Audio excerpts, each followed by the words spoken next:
L'électricien est arrivé au bureau de la millionnaire pour réparer une prise et est resté figé en voyant sa photo d'enfance dans un cadre noir. Le soleil de juin inondait les rues de Lyon d'une lumière dorée quand Julien Mercier gara sa camionnette blanche aux abords du groupe Duret. Électricien Mercier, rapide et fiable, indiquait le logo sur la portière, légèrement écaillé au bord. Il consulta son carnet de rendez-vous, fronçant les sourcils. Une urgence au 20e étage, dans le bureau de la PDG elle-même, une prise électrique défectueuse, apparemment, comme si elle ne pouvait pas attendre, marmonna-t-il en s'extirpant du véhicule. Sa boîte à outils à la main, à 30 ans, Julien n'était pas impressionné par les grandes tours en verre. Il préférait les vieilles maisons avec leurs installations d'époque, pleines de caractère et d'histoire. Ces immeubles modernes, cliniques et impersonnels, lui rappelaient trop l'orphelinat où il avait grandi. Le hall du groupe Duret ressemblait à tous les sièges sociaux qu'il avait visités.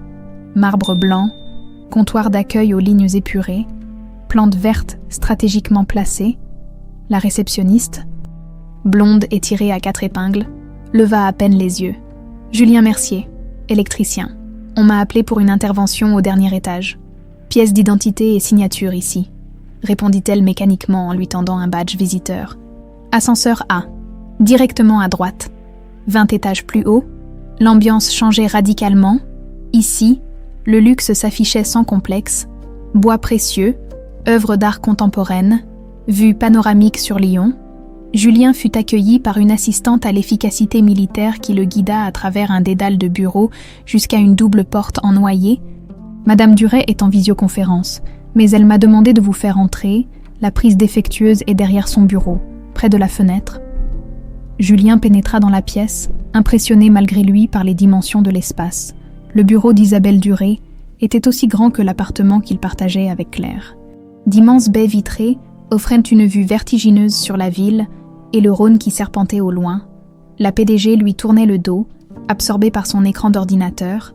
Parlant en anglais d'une voix ferme à des interlocuteurs invisibles, il se dirigea discrètement vers le mur indiqué, déposa sa boîte à outils et commença à examiner la prise. Un court-circuit classique, rien de compliqué. En attendant que Madame Duret termine son appel, son regard erra dans la pièce, notant les détails de cet univers qui lui était étranger, les diplômes encadrés, les photos de poignées de main avec des politiciens, les magazines économiques soigneusement alignés. C'est alors qu'il la vit, sur une étagère, légèrement en retrait, une petite photographie en noir et blanc dans un cadre sobre, un enfant d'environ 3 ans, regard sérieux, tenant dans ses bras un petit cheval de bois. Julien se figea, son cœur s'emballa soudainement, comme pris dans un étau. Ce jouet, ce visage, cette posture. Sans réfléchir, il s'approcha de la photo, la main légèrement tremblante. Le cheval de bois était identique au sien, exactement le même, celui qu'il conservait précieusement dans une boîte, enveloppé dans un tissu, le seul objet qui l'accompagnait quand on l'avait trouvé, abandonné devant l'orphelinat Saint-Michel, un matin d'octobre, il y a presque 30 ans. Je peux vous aider, la voix. Froide et précise, le fit sursauter. Isabelle Duret avait terminé son appel et l'observait maintenant, un sourcil légèrement arqué, à 52 ans. Elle imposait une présence indéniable, grande, mince, habillée d'un tailleur gris anthracite impeccable. Elle dégageait cette assurance que seul confèrent le pouvoir et l'argent. Ses cheveux châtains, coupés au carré, encadraient un visage aux traits fins, où seules quelques rides au coin des yeux trahissaient son âge. « Pardonnez-moi », balbutia Julien en s'écartant rapidement. « J'attendais que vous terminiez votre appel, je regardais juste. » Mais les mots s'étranglèrent dans sa gorge. Quelque chose d'irrationnel l'empêchait de détacher son regard de la photo. « Cette photo ?» murmura-t-il d'une voix étrangement altérée. Ce petit garçon avec le cheval de bois, Isabelle Duret se raidit imperceptiblement. Son regard acier se durcit. « C'est personnel, » trancha-t-elle. « Vous êtes là pour réparer une prise, il me semble. » Julien acquiesça, mais ne put s'empêcher d'ajouter « C'est juste que... ce cheval de bois est identique au mien, et cette photo aurait pu être moi. » Quelque chose changea alors dans l'expression d'Isabelle Duret, une fissure infime dans son masque de contrôle. Elle observa plus attentivement le jeune homme devant elle.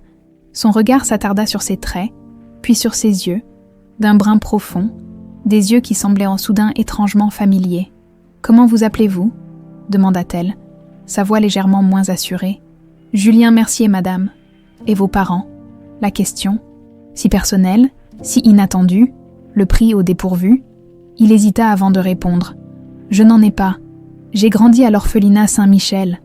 On m'a trouvé abandonnée devant leur porte quand j'avais environ 3 ans. » Une ombre passa sur le visage d'Isabelle. Sa main, posée sur le bureau, se crispa légèrement. « Avec quoi ?» Sa voix n'était plus qu'un murmure. « Pardon ? Quand on vous a trouvé, avec quoi étiez-vous » Julien la dévisagea, déconcerté par l'intensité de son regard, par cette conversation surréaliste avec cette femme qu'il ne connaissait pas 5 minutes auparavant. « Un cheval de bois ?» répondit-il lentement. « C'est la seule chose que j'avais avec moi. Je l'ai toujours gardée. » Isabelle Duret vacilla légèrement, d'un pas mal assuré. Elle s'approcha de la photographie, la prit entre ses mains, puis regarda à nouveau Julien. Ses yeux scrutaient chaque détail de son visage, comme si elle cherchait désespérément quelque chose. Julien remarqua alors qu'elle tremblait. « Madame, est-ce que ça va ?» demanda-t-il, inquiet. Mais Isabelle ne semblait plus l'entendre. Elle observait maintenant la petite tache brune, presque imperceptible, près de son sourcil gauche, identique à celle de l'enfant sur la photo, identique à celle qu'avait son fils, disparu il y a presque 30 ans. « Impossible », murmura-t-elle. Sa voix se brisa soudain, comme un barrage cédant sous la pression. Des larmes, qu'elle semblait avoir retenues pendant des décennies, jaillirent sans qu'elle puisse les contrôler. Elle s'effondra dans le fauteuil le plus proche. « Madame Duret !» s'exclama Julien, alarmé. « Dois-je appeler quelqu'un ?» « Non. » Sa réponse fut presque un cri. Puis, plus doucement. « Non, s'il vous plaît, restez. » Le monde autour d'eux semblait s'être arrêté. Dans ce bureau luxueux, au sommet de la tour de verre, le temps avait suspendu son vol. Dehors, Lyon continuait sa vie, indifférente à ce moment qui, Julien le sentait confusément, était en train de bouleverser son existence. Ce cheval de bois, reprit Isabelle en essuyant ses larmes d'un geste qui trahissait l'habitude de ne jamais montrer ses faiblesses. Je l'ai acheté moi-même à Annecy, lors d'un marché de Noël. Pour mon fils, Julien sentit un frisson parcourir sa colonne vertébrale, une sensation étrange, comme si quelqu'un marchait sur sa tombe. « Votre fils », répéta-t-il, la bouche sèche. Isabelle hocha lentement la tête, son regard ne quittant pas le sien. « Mon fils, Mathieu », dit-elle d'une voix à peine audible, né le 5 octobre 1995, on m'a dit qu'il était mort 3 jours après sa naissance. Mais je n'ai jamais, elle ne put terminer sa phrase. Les mots, trop lourds, restèrent suspendus entre eux. Dans le silence qui suivit, la ville entière semblait retenir son souffle. Le 5 octobre 1995, la date résonnait en Julien comme un coup de tonnerre. C'était son anniversaire, du moins, la date que l'orphelinat avait estimée, faute de certitude. « Je crois », dit lentement Julien, les mots semblant se former d'eux-mêmes sur ses lèvres, « que nous avons beaucoup de choses à nous dire, Madame Duret. » L'assistante d'Isabelle avait reçu l'ordre de reporter tous les rendez-vous de l'après-midi, aucune explication. Simplement une directive lancée d'une voix que la jeune femme n'avait jamais entendue dans la bouche de sa patronne. Tremblante, presque suppliante, elle avait obéi sans poser de questions, fermant doucement la porte du bureau derrière elle. À l'intérieur, le temps semblait s'être suspendu. Isabelle et Julien se tenaient face à face, séparés par 30 années de silence et de mensonges. La femme d'affaires, d'habitude si maîtresse d'elle-même, serrait convulsivement la photographie en noir et blanc. « Vous voulez un verre d'eau ?» proposa Julien, désemparé face aux larmes de cet inconnu qui, peut-être, ne l'était pas vraiment. Isabelle secoua la tête, d'un geste mécanique. Elle ouvrit un tiroir de son bureau et en sortit une bouteille de cognac et 2 verres. « Je crois qu'il nous faut quelque chose de plus fort », dit-elle en versant une dose généreuse dans chaque verre. Ses mains tremblaient tellement qu'elle renversa quelques gouttes sur le plateau laqué. Julien accepta le verre, mais ne but pas. Il observait cette femme élégante, dont le visage semblait avoir vieilli de 10 ans en quelques minutes. « Racontez-moi », murmura-t-il. « S'il vous plaît. » Isabelle ferma les yeux un instant, comme pour rassembler des forces. Puis elle commença à parler, sa voix s'affermissant au fil des mots. « J'avais 22 ans quand j'ai épousé Richard Valois. Il était brillant, ambitieux, séduisant, Et c'était le candidat parfait selon mon père, qui voyait en lui l'homme capable de faire prospérer l'entreprise familiale. Ce que mon père n'avait pas vu, c'est que Richard ne m'aimait pas. Il aimait ce que je représentais, l'accès au Duret, à notre fortune, à notre réseau. Elle but une gorgée, le regard perdu dans le vide. Les premiers signes étaient subtils. Son contrôle sur mes finances, ses critiques constantes, sa façon de m'isoler peu à peu de ma famille et mes amis, quand je suis tombée enceinte. 3 ans après notre mariage, quelque chose a changé en lui. Il est devenu distant, froid. Plus tard, j'ai compris qu'un enfant menaçait sa position. Selon notre contrat de mariage, un héritier direct recevrait automatiquement 40% des parts de l'entreprise à sa majorité. Julien s'était assis, absorbé par ce récit qui, peut-être, était aussi le sien. L'accouchement a été difficile. Une césarienne d'urgence. Quand je me suis réveillée, encore sous l'effet de l'anesthésie, Richard était là avec ma sœur, Véronique. Ils m'ont annoncé que le bébé était mort d'une insuffisance respiratoire. J'étais tellement droguée que je n'ai pas pu réagir. Quand j'ai demandé à voir mon fils, ils m'ont dit qu'il s'était déjà occupé de tout, qu'il avait été incinéré selon nos discussions préalables, des discussions qui n'avaient jamais eu lieu. Sa voix se brisa. Elle prit une profonde inspiration avant de continuer. Pendant des années, j'ai sombré dans la dépression. Je ne pouvais pas faire mon deuil sans avoir vu mon bébé, sans avoir tenu son corps une dernière fois. Richard m'a fait suivre par des psychiatres qui m'ont bourré de médicaments. Ma sœur supervisait mon rétablissement. J'étais comme un zombie. Elle désigna la photo du petit garçon. Cette photo est la seule que j'ai de mon fils. Une infirmière l'avait prise 3 jours avant sa supposée mort. C'est tout ce qu'il me restait de lui. Julien sentait une boule se former dans sa gorge. Le récit d'Isabelle résonnait douloureusement en lui, faisant écho au vide qu'il avait toujours ressenti. « Comment vous en êtes-vous sorti ?» demanda-t-il doucement. J'ai touché le fond, puis j'ai rebondi. 5 ans après, j'ai divorcé de Richard. Contre l'avis de tous, j'ai repris mes études. Je me suis battue pour récupérer ma place au conseil d'administration. Quand mon père est décédé, j'ai pris la direction du groupe. Richard et Véronique sont toujours actionnaires importants, mais j'ai repris le contrôle.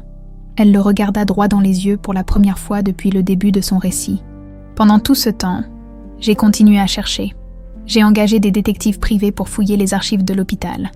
Interrogé le personnel présent cette nuit-là. Tous me disèrent la même chose. Le bébé était mort, les documents étaient en règle. Et pourtant, vous n'avez jamais cessé de douter, compléta Julien. Isabelle hocha lentement la tête. Jamais. C'était comme une intuition viscérale.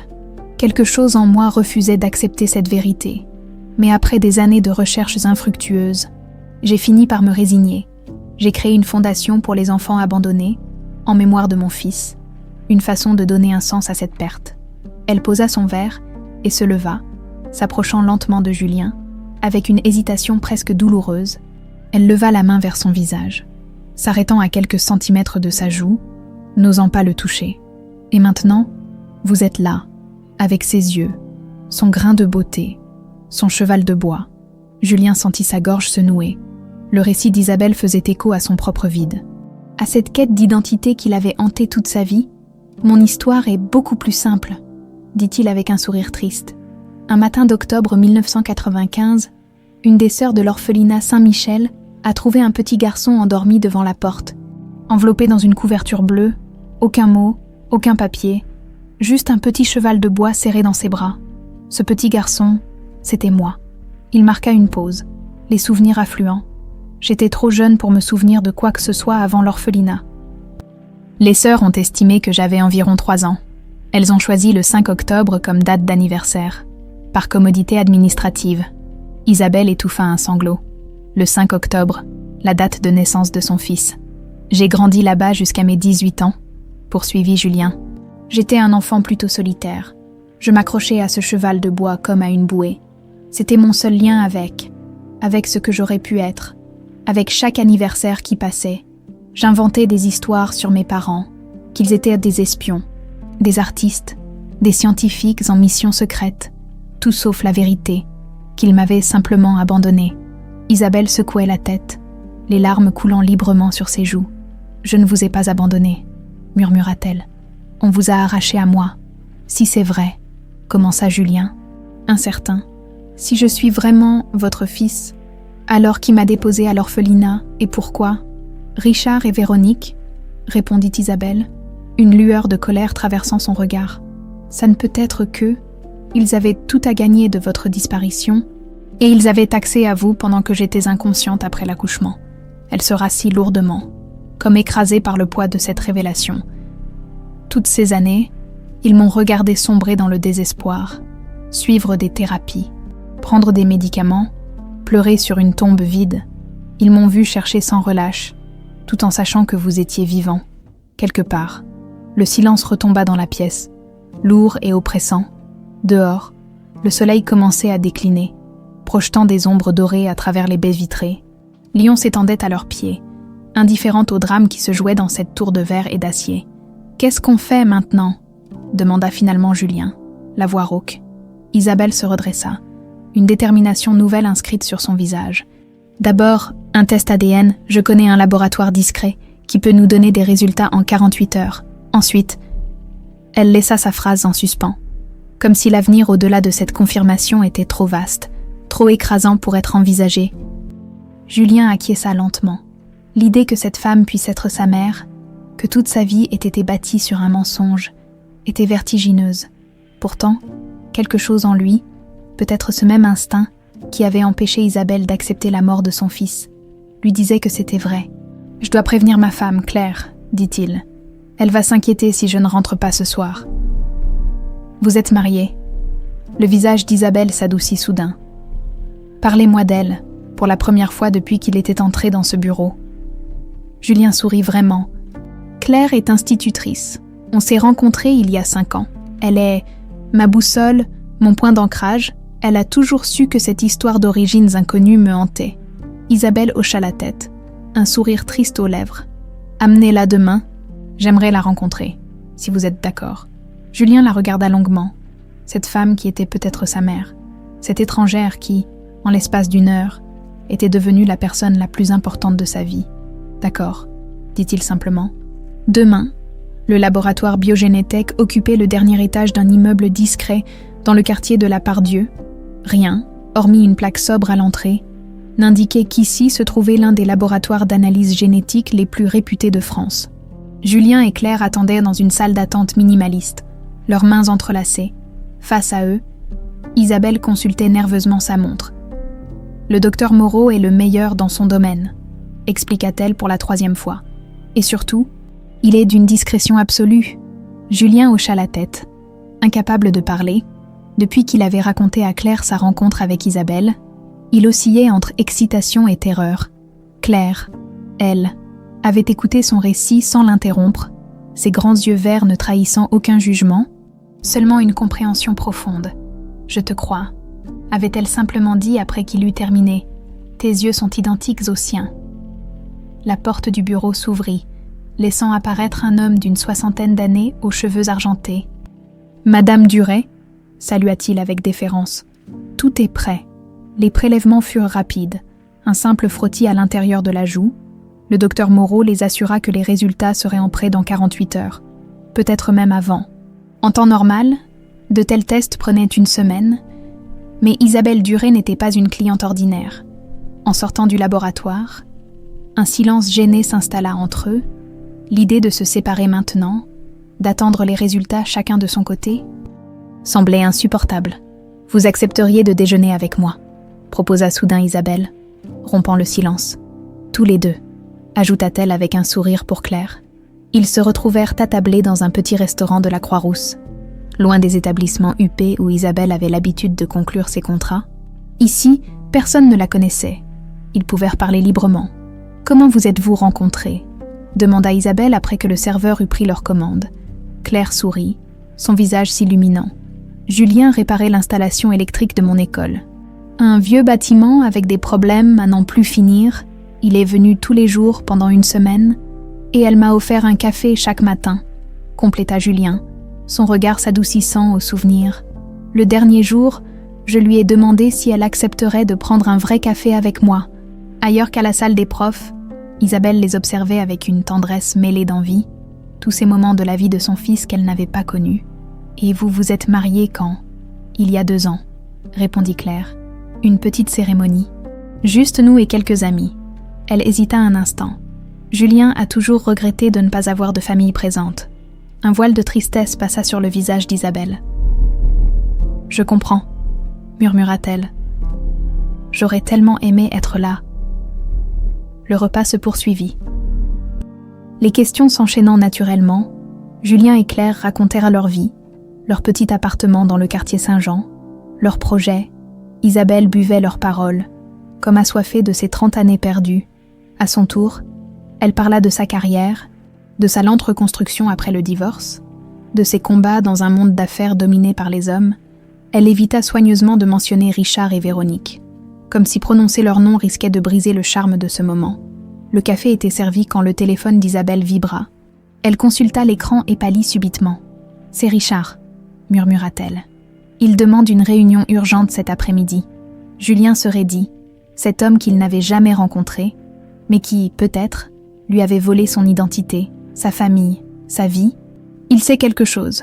demanda-t-il. « Impossible », répondit Isabelle, mais son ton manquait d'assurance. « Personne ne sait pour le test, hormis le docteur Moreau. » Elle répondit brièvement au message, puis rangea son téléphone. « Je dois y aller », dit-elle avec regret. Le conseil d'administration se réunit à 15h. Richard ne rate jamais une occasion de contester mes décisions. Elle se leva, hésita un instant, puis serra maladroitement Julien dans ses bras. Le geste était gauche, comme si elle avait oublié comment étreindre quelqu'un. Julien, tout aussi mal à l'aise, lui rendit son accolade. « On se voit après-demain, pour les résultats », promit-elle en s'éloignant. Claire et Julien la regardèrent partir, sa silhouette élégante se fondant dans la foule des passants. « Elle a peur ?» observa Claire. « De quoi ? D'espérer trop fort, de souffrir à nouveau si les résultats sont négatifs. » Julien hocha lentement la tête. Lui aussi luttait contre cet espoir qui grandissait en lui, contre cette sensation étrange d'avoir enfin trouvé une pièce manquante de lui-même. Au 20e étage du groupe Duret, la réunion du conseil touchait à sa fin. Isabelle avait présenté les résultats trimestriels, excellents comme toujours, et proposé une nouvelle stratégie d'expansion vers l'Asie du Sud-Est. Les actionnaires étaient satisfaits, tous sauf deux. Richard Valois, 60 ans, toujours séduisant avec ses cheveux poivre et sel impeccablement coiffés, observait son ex-femme avec une hostilité à peine voilée. À ses côtés, Véronique Duret, l'élégance froide qui caractérisait sa sœur mais sans la chaleur qui, parfois, illuminait le regard d'Isabelle. « Des questions », conclut Isabelle en refermant son dossier. « Une seule », intervint Richard, sa voix suave contrastant avec la dureté de son regard. « Qui était cet homme dans ton bureau hier ? Celui qui est resté plus de 2 heures après que tu as annulé tous tes rendez-vous. » Un silence pesant s'installa dans la salle. Isabelle sentit un frisson glacé parcourir son échine. Comment Richard pouvait-il savoir cela ? Un entrepreneur avec qui je négocie un partenariat ? Répondit-elle froidement. Rien qui concerne le conseil. Vraiment ? Insista Richard avec un sourire qui n'atteignait pas ses yeux. Pourtant, ma source m'affirme qu'il s'agissait d'un simple électricien. Julien Mercier, c'est bien son nom.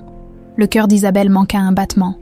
Richard avait fait suivre ses mouvements, peut-être même installé des caméras dans son bureau. « Depuis quand fais-tu espionner les employés du groupe, Richard ?»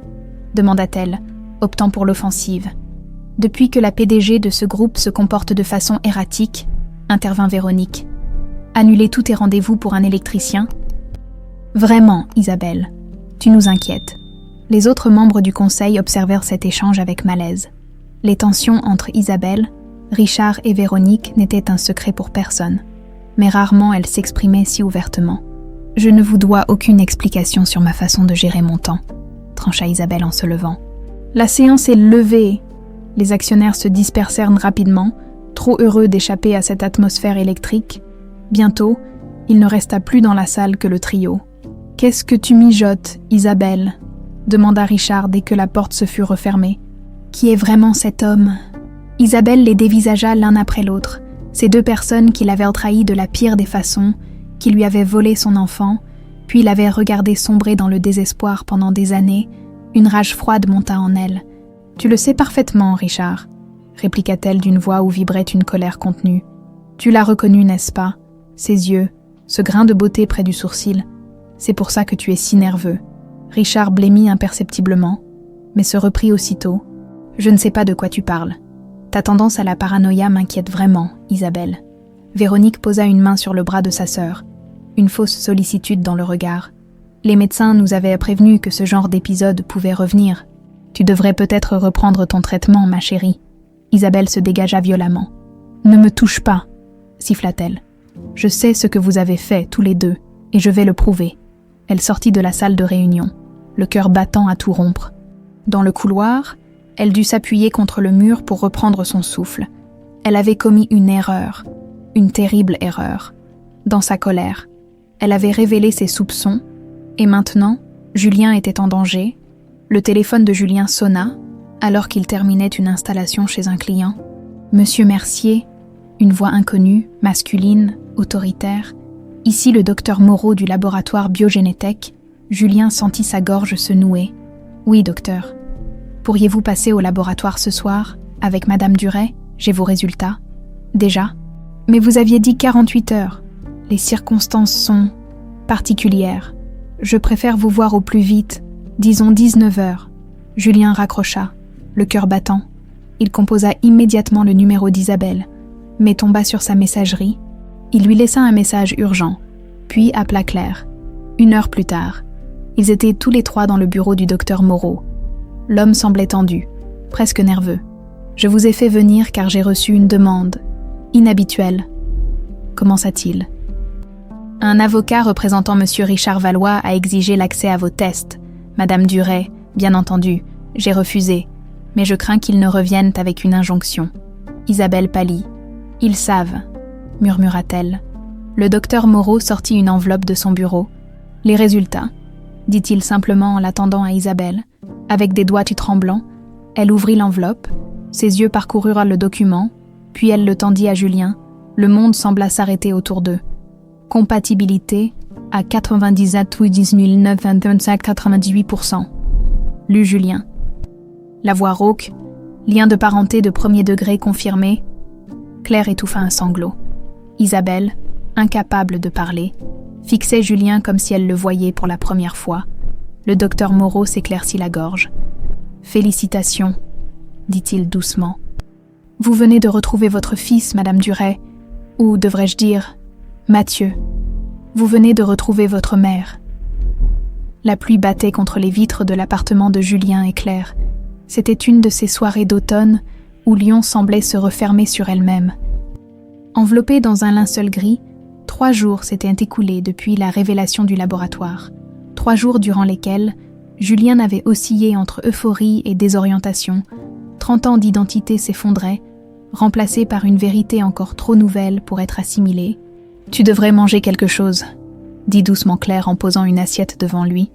Julien contempla les lasagnes sans appétit. Claire s'assit face à lui, ses yeux reflétant une inquiétude qu'elle tentait de masquer. « Comment je dois l'appeler » demanda-t-il soudain. « Isabelle, Madame Duret, mère, rien ne semble, juste... » Claire prit sa main par-dessus la table. « Donne-toi du temps, à elle aussi. Vous avez 30 ans à rattraper, ça ne se fera pas en 3 jours. » Julien hocha la tête. Claire avait toujours cette façon de simplifier les problèmes les plus complexes. C'est ce qui faisait d'elle une institutrice exceptionnelle et une épouse irremplaçable. « Et mon nom ?» poursuivit-il. « Suis-je Julien Mercier ou Mathieu Duret ? Tu es l'homme que j'ai épousé ?» répondit simplement Claire. « Le reste, ce sont juste des mots sur des papiers. » La sonnerie du téléphone interrompit leur conversation. Julien décrocha, reconnaissant le numéro d'Isabelle. « Julien », sa voix semblait tendue. « Est-ce que Claire et toi pourriez venir chez moi ce soir ? J'ai quelque chose d'important à vous montrer. » 1 heure plus tard, leur vieille Citroën s'arrêtait devant une élégante maison de maître dans le quartier du Point du Jour. Bien que moins ostentatoire que ce à quoi Julien s'attendait, la demeure respirait le luxe discret. Isabelle les accueillit elle-même, vêtue avec une simplicité qui contrastait avec son apparence habituelle au bureau. « Merci d'être venu, » dit-elle en les guidant vers un salon aux murs couverts de livres. « Que se passe-t-il » demanda Julien, inquiet du ton de son appel.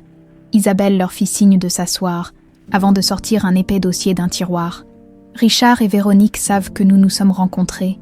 Ils ont fait suivre mes mouvements depuis des mois, peut-être même les tiens sans que tu le saches. Elle ouvrit le dossier, révélant des photos de surveillance, des rapports, des copies de documents médicaux. Richard a engagé un détective privé pour me surveiller après notre dernière altercation au conseil d'administration. L'un de mes contacts m'a prévenu et a réussi à me procurer une copie de son rapport. Elle leur montra plusieurs clichés. Isabelle et Julien sortant du laboratoire, déjeunant au restaurant, Claire les rejoignant, des moments privés volés par un objectif caché. « C'est répugnant », murmura Claire en reposant les photos. « Ce n'est que le début », poursuivit Isabelle. « Regarde ceci. » Elle leur tendit un document à en-tête d'un hôpital psychiatrique prestigieux. Ils ont commencé à falsifier des dossiers médicaux me concernant. Selon ce rapport, je souffrirais de troubles délirants persistants, caractérisés par la conviction que mon fils n'est pas mort. Le psychiatre, un ami proche de Richard, recommande une mise sous tutelle. Julien sentit un frisson glacé parcourir son échine. « Ils ne peuvent pas faire ça. Nous avons les tests ADN. » Qu'ils contesteront. Ils diront que j'ai manipulé les résultats, que j'ai payé le laboratoire. Richard a des contacts partout. Il peut créer des preuves de falsification. Claire, qui avait gardé le silence jusqu'alors, prit la parole. Pourquoi vont-ils si loin? Qu'est-ce qu'ils ont à perdre exactement? Isabelle s'approcha de la fenêtre, observant la pluie qui continuait à tomber. Tout, répondit-elle simplement. Si Julien est reconnu comme mon fils légitime, il hérite automatiquement de 40% des parts du groupe Duret. Richard perdrait son influence au conseil. Quant à Véronique, elle a toujours été jalouse de moi. Me voir souffrir pendant toutes ces années-là, satisfaite. Elle se retourna, les yeux brillants d'une détermination nouvelle. Mais ce n'est pas le pire, ajouta-t-elle en leur tendant une enveloppe. Ceci a été déposé chez mon concierge ce matin. Julien ouvrit l'enveloppe.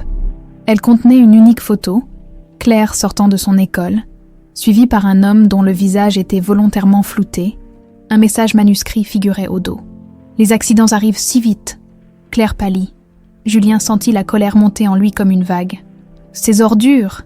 siffla-t-il entre ses dents. « C'est pour ça que je vous ai fait venir », expliqua Isabelle. « Vous n'êtes plus en sécurité chez vous, j'ai plusieurs chambres ici, et un système de sécurité sophistiqué. Je vous propose de rester jusqu'à ce que nous trouvions une solution. » Claire et Julien échangèrent un regard. La menace était trop explicite pour être ignorée. « D'accord », acquiesça Julien. « Mais nous devons contre-attaquer. Je refuse de les laisser s'en tirer comme ça. » Isabelle hocha la tête, un sourire triste aux lèvres. « J'ai commencé à rassembler des preuves. Malheureusement, la plupart des documents officiels de ta naissance ont été falsifiés ou détruits. Richard a été très méticuleux. Il doit bien rester quelque chose, insista Julien.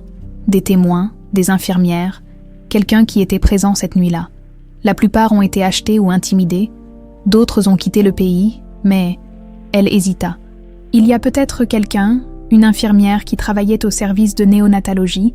Elle avait refusé de témoigner à l'époque, prétextant ne rien savoir. Mais mon détective a récemment découvert qu'elle avait quitté son poste juste après cette nuit, malgré une promotion imminente.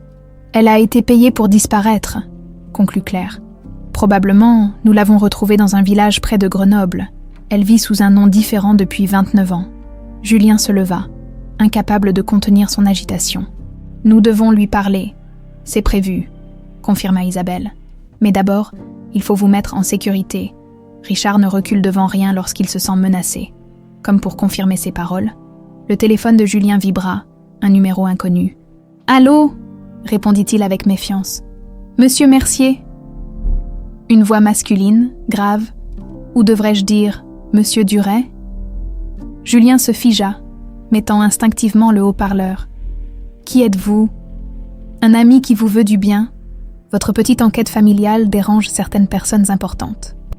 Des personnes qui pourraient rendre la vie de votre charmante épouse difficile, si vous touchez à un seul de ses cheveux. Allons, pas de menaces inutiles. Nous sommes des gens civilisés. Disons simplement que pour 50 000 €, vos problèmes pourraient disparaître, ainsi que tous les documents compromettants concernant la santé mentale de Madame Duret. Je n'ai pas ce genre de somme. Un rire bref résonna dans l'appareil. Mais votre nouvelle maman, si. Réfléchissez-y. Vous avez 24 heures. Ensuite, le tarif augmente et notre patience diminue. La communication se coupa. Un silence pesant s'abattit sur la pièce. C'était Richard, demanda Claire, blême, Isabelle secoua la tête. Non, Richard ne se salirait jamais les mains directement. C'est un de ses hommes de main, Sébastien Monceau, probablement un ancien de la DGSE reconverti dans la sécurité privée. Il travaille pour Richard depuis des années. On devrait appeler la police, suggéra Julien. Pour leur dire quoi? Nous n'avons aucune preuve tangible. Richard niera tout en bloc, et la police classera l'affaire. Il a des relations partout, y compris au commissariat central. Claire, qui était restée silencieuse, prit soudain la parole. « J'ai enregistré l'appel », dit-elle en montrant son téléphone. « J'ai lancé l'application dès que j'ai vu que c'était un numéro inconnu. » Julien et Isabelle la regardèrent avec stupéfaction. « Malheureusement, ça ne suffira pas », soupira Isabelle après un moment. Sans preuve directe liant cet homme à Richard, ce n'est que la parole de l'un contre l'autre. Elle s'approcha de Julien et posa une main hésitante sur son épaule. Un geste encore maladroit, mais sincère. « Il y a une autre option », dit-elle à voix basse. « Je pourrais payer, mettre fin à tout cela. Vous pourriez reprendre votre vie, en sécurité. » Julien la regarda, incrédule. « Et abandonner, après tout ce qu'ils t'ont fait, après tout ce qu'ils nous ont fait. Ta sécurité, votre sécurité à tous les deux, est plus importante que ma vengeance. » Claire s'approcha. Une nouvelle détermination dans le regard. « Ce n'est pas qu'une question de vengeance, » dit-elle fermement. « C'est une question de justice et de vérité. Nous ne pouvons pas les laisser gagner, ou ils recommenceront avec d'autres personnes. » Isabelle observa cette jeune femme avec un respect nouveau. Elle comprenait pourquoi son fils l'avait choisie. « Alors nous nous battons », conclut-elle simplement. Cette nuit-là, dans une chambre de la maison d'Isabelle, Julien resta longtemps éveillé. À côté de lui, Claire dormait d'un sommeil agité. Il repensa au cheval de bois, conservé précieusement dans son appartement, ce jouet qu'il avait accompagné toute sa vie, témoin silencieux d'une vérité enfouie. Demain, il commencerait à rassembler des preuves. Demain, il riposterait. La guerre était déclarée. Le Café des Archives était l'un de ces établissements typiquement lyonnais qui semblaient exister depuis toujours. Niché dans une ruelle étroite du Vieux-Lyon, il attirait principalement des habitués, étudiants, professeurs, quelques journalistes fidèles. C'est là que Julien avait donné rendez-vous à Antoine Rivière. « Tu es sûr qu'on peut lui faire confiance ?» demanda Claire, assise à ses côtés, tournant nerveusement sa tasse de café entre ses mains. Isabelle dit qu'il enquête sur Richard depuis des années. Il a apparemment un dossier conséquent sur ses activités douteuses. Mais pourquoi accepterait-il de nous aider ? Julien n'eut pas le temps de répondre. Un homme d'une quarantaine d'années, cheveux poivre et sel en bataille, lunettes rondes et veste en tweed élimé, venait de pousser la porte du café. Il balaya la salle du regard avant de se diriger droit vers leur table. « Julien Mercier », demanda-t-il sans préambule. Julien acquiesça, serrant la main tendue. « Antoine Rivière, je suppose que c'est votre épouse », ajouta-t-il avec un hochement de tête vers Claire. « Claire Mercier, oui. » Antoine s'installa, commanda un expresso serré, puis sortit un carnet usé de sa sacoche. « Isabelle m'a tout raconté », dit-il à voix basse. « C'est une histoire, fascinante. » « Ce n'est pas une histoire, » corrigea Claire avec une pointe d'irritation. « C'est notre vie ?» Antoine l'observa par-dessus ses lunettes, un sourire appréciateur aux lèvres. « Bien sûr, pardonnez mon jargon de journaliste, la déformation professionnelle. » Il but une gorgée de son café, puis se pencha en avant. « Je traque Richard Valois depuis 8 ans. Cet homme est une vipère en costume 3 pièces. Corruption, intimidation, évasion fiscale. J'ai des dossiers qui pourraient l'envoyer en prison pour au moins une décennie. Alors pourquoi n'avez-vous jamais rien publié ? Demanda Julien, sceptique. Parce qu'il est doué pour effacer ses traces. Tous mes témoins se sont rétractés. Mystérieusement, les preuves ont disparu des archives. Une fois, mon appartement a été cambriolé. Seuls mes dossiers ont été pris. Il fit une pause. Valois a des protections en haut lieu, très haut lieu. Et en quoi notre situation change-t-elle quelque chose ? Insista Claire. Antoine sourit, révélant une canine légèrement de travers qui donnait à son visage un air étrangement juvénile. Parce que cette fois, c'est personnel. Un enlèvement d'enfant, une falsification d'actes de décès, 30 ans de mensonges. C'est le genre d'histoire qui fait tomber les empires. Même les politiciens les plus véreux ne voudraient pas être associés à ça. Il sortit une clé USB de sa poche. Voici tout ce que j'ai rassemblé sur Valois au fil des années. Des témoignages, des documents, des photos, rien de suffisant pour le faire tomber individuellement. Mais ensemble, il fit un geste englobant. C'est un début, ce qu'il nous faut maintenant. C'est un témoignage direct sur la nuit où vous avez été enlevée. L'infirmière, murmura Julien. Isabelle l'a retrouvée. Marie-Claude Benoît, oui, maintenant connue sous le nom de Lucie Fabre, elle vit dans un village près de Grenoble, Saint-Pierre-de-Chartreuse. J'ai tenté de la contacter il y a quelques années, mais elle a refusé de me parler. Qu'est-ce qui la ferait changer d'avis aujourd'hui ? Antoine haussa les épaules. Vous, peut-être l'enfant qu'elle a vu disparaître cette nuit-là. Parfois, le temps qui passe rend les secrets plus lourds à porter. Ils discutèrent encore 1 heure. Élaborant un plan d'action, Antoine leur promit de poursuivre ses recherches sur d'autres témoins potentiels et de chercher des failles dans le système de sécurité de Richard et Véronique. En quittant le café, Julien se sentait à la fois revigoré et anxieux. Pour la première fois depuis le début de cette affaire, ils avaient un allié, quelqu'un qui connaissait l'ennemi aussi bien qu'eux. « Tu lui fais confiance ?» demanda Claire alors qu'ils remontèrent vers leur voiture. « Je ne sais pas », admit Julien. « Mais il déteste Richard autant que nous. Ça crée des liens. » Pendant ce temps, à l'autre bout de la ville, Isabelle Duré explorait méthodiquement le grenier de la maison familiale, l'immense demeure où elle avait grandi, et qui appartenait désormais à Véronique, était temporairement vide, sa sœur passant le week-end à Paris, comme chaque mois, grâce à une clé qu'elle avait gardée après la mort de leurs parents. Isabelle avait pu s'introduire discrètement, prétextant auprès du gardien qu'elle venait récupérer d'anciennes photos pour un album de famille. Le grenier était un capharnaüm poussiéreux, où s'entassaient des générations de souvenirs durés, vieilles malles, meubles démodés, tableaux passés de mode. Isabelle fouillait chaque recoin, cherchant quelque chose, n'importe quoi, qui pourrait contenir des indices sur ce qui s'était vraiment passé cette nuit d'octobre 1995. Après 2 heures de recherches infructueuses, elle s'apprêtait à abandonner quand son regard fut attiré par une petite malle en cuir, poussée tout au fond sous une lucarne. Le cuir, autrefois brun, avait viré au gris sous l'effet de la poussière. La serrure, rouillée, céda facilement sous la pression d'un tournevis. À l'intérieur, des vêtements de bébé soigneusement pliés, un petit bonnet bleu, des chaussons minuscules, et tout au fond, enveloppé dans un linge, une boîte à musique. Le cœur d'Isabelle s'arrêta. Cette boîte à musique, elle l'avait achetée pendant sa grossesse.